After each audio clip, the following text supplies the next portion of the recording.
जो गोवर्धन पर्वत देवदमन श्रीनाथ जी का दर्शन कर लेता है, पृथ्वी के समस्त तीर्थों और भगवत स्वरूपों के दर्शन का फल प्राप्त हो जाता है। गंधमादन पर्वत पर तपस्या करके जो फल प्राप्त नहीं किया जा सकता, उससे करोड़ गुना फल गिरिराज जी की परिक्रमा, गिरिराज जी के दर्शन से। पर परिक्रमा करने वालों से प्रार्थना है, ये जो आधुनिकता लेकर के ब्रज में आते हो, कृपा करके ऐसी परिक्रमा दूषित मत करो। परिक्रमा लगानी है तो नंगे पैर लगाओ, जूता मोजा पहन के परिक्रमा नहीं लगाई जाती। जो 3-3, 4-4 परिक्रमा लगाते हैं वो महानुभाव कपड़ा बांधे रहते हैं, उनकी बात अलग है।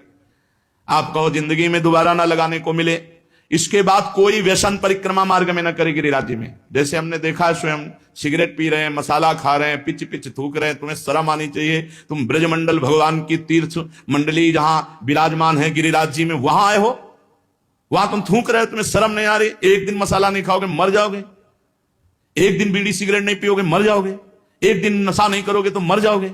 अरे यहां मंगल में धाम में आकर ये सब गंदगी करते हो। इसलिए परिक्रमा में दाहिने थूके नहीं, मुंहते नहीं, कुल्ला न करे। दाहिनी तरफ आराध्य देवते, चाहे वृंदावन की परिक्रमा हो, चाहे गिरिराज जी की, चाहे बरसाना धाम की, और नंगे पैर लगाओ।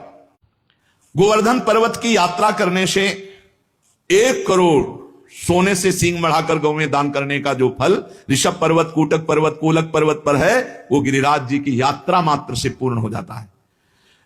ऋषिमुख, सहगिरि, देवगिरि की संपूर्ण यात्रा और पृथ्वी की पूरी परिक्रमा करने का जो फल है, उससे करोड़ गुना फल गिरिराज जी की लूट लूट करके प्रदक्षिणा करने से प्राप्त हो जाता है, अर्थात दंडवती परिक्रमा से। भविष्य काल में उसका मंगल नहीं हो सकता जो एक बार गिरिराज जी से प्रीति कर ले। जय गिरिराज महाराज। श्री शैल पर 10,000 वर्ष तक जो तप और यज्ञानुष्ठानों का फल मिलता है, गोवर्धन के पुच्छ कुंड में, जहां अप्सरा कुंड है, उछरी की लोठा के पास स्नान करने से वो फल प्राप्त हो जाता है। जो गोवर्धन पर्वत पर उत्तम ब्रजवासी ब्राह्मणों को पवाकर दान देता है, वह स्वर्ग चाहे तो स्वर्ग, भगवान के वैकुंठ धाम को चाहे तो वैकुंठ धाम की प्राप्ति होती। धन होए ना तो ये लाभ लेना चाहिए, भगवान के तीर्थों धामों में जाकर के भूखों को भोजन देना चाहिए, पूज्य जनों को कुछ दक्षिणा भोजन ऐसे करना चाहिए। भगवान दिए हो तो करना चाहिए। यहां 1 का लाखों भगवान देते हैं, मिलेगा। थोड़ा धैर्य रखो, समय, खेती भी बोई जाती है तो अपने समय से फलीभूत होती है। हमारे गोवर्धन पर्वत पर जो मानसी गंगा है, बहुत पवित्र है मानसी गंगा, बहुत पवित्र। अनुभव की बात कह रहा हूं, तभी बार बार हम जब गिरिराज जी की बात करेंगे तो मानसी गंगा की बात करेंगे। सैकड़ों राजसूय यज्ञ करने वाला उतना पवित्र नहीं हो सकता जितना मानसी गंगा में स्नान करने से गिरिराज जी का दर्शन स्पर्श महान पुण्यात्मा को प्राप्त होता है। यदि आपको विश्वास ना हो तो देखो, मैं महापापी हूं, गोवर्धन की शिला स्पर्श मात्र से मैंने भगवान श्री कृष्ण के स्वरूप को प्राप्त कर लिया। अब देखो परिक्रमा लगा रहे हैं, चबा रहे हैं, खा रहे हैं, भुट्टा खा रहे हैं। अरे 21 किलोमीटर है गिरिराज जी महाराज। प्रारंभ करने के पहले कुछ पा लो, बीच में प्यास लगे तो जल ले लो, और जिससे जल पियो उसको ₹1-2 भेंट दे दो। जो यहां की पद्धति, ऐसे नहीं कि प्याऊ में ऐसे पिया नहीं, एक किसी का प्रतिग्रह यहां मत ब्रजमंडल में स्वीकार करो। अगर पानी पियो तो ₹2-4 दे दिया उनको, और फिर परिक्रमा लगाओ मौन होकर। ये प्रपंच की बातें करते, परिक्रमा में सब तुम्हें हृदय की ग्रंथि खोल ली है। प्रपंच की देखो ना, दुनिया की बातें। अरे भगवान के धाम में आकर आप सोचो, यहां सुगंध फैलानी चाहिए कि दुर्गंध? बीड़ी, सिगरेट, तंबाकू, पान मसाला, शराब, ये सब भैया बाहर छोड़ो ब्रज 84 कोस के।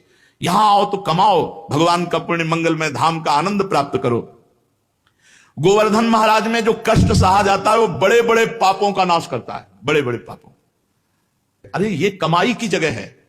यहां उपवास करके खूब मंत्र, खूब नाम जप करो, भगवान का कीर्तन करो, परिक्रमा लगाओ, दंडवती लोटो, जन्म जन्म के पाप नष्ट करके लोक परलोक की उन्नति को प्राप्त हो। पर नहीं, बुद्धि भ्रष्ट है। यहां आए होटलों में वही संसारिकता, वही गंदी बातें। कैसे तुम्हारा मंगल होगा? 1-2 दिन के लिए श्री जी ने कृपा करी कि धाम प्रवेश पा जाओ, धाम में आके होटलबाजी इधर उधर। अरे ठीक है, कहीं रहो। घर गृहस्थी के जितने खेल है संसार में, जीवन भर खेलोगे भाई। धाम आए हो, भगवान के तीर्थ जाओ, नियम संयम से रहो। कम से कम 2-4 दिन जो आए हो ब्रह्मचर्य से रहो, पवित्र आहार कर। 1 दिन उपवास जरूर करना चाहिए। तीर्थवास का एक नियम है कि कम से कम 3 दिन रहे तो 1 दिन उपवास करे, दूसरे दिन फलाहार, तीसरे दिन 1 बार अन्न ले ले, और खूब साधन भजन करे। ये तो कमाई का देश है। देखो, जो कर्म करोगे उसका आपको फल भोगना पड़ेगा।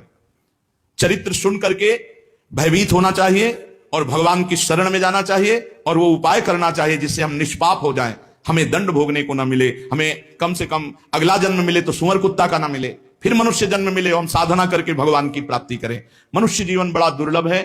दुख की निवृत्ति के लिए कोई भ्रमित मत होना, बार बार आपसे कह रहे हैं। जब तक आप स्वयं अनुष्ठान नहीं करेंगे, स्वयं भजन नहीं करेंगे, तब तक आपके दुख को कोई मिटा नहीं सकता, नहीं मिटा सकता।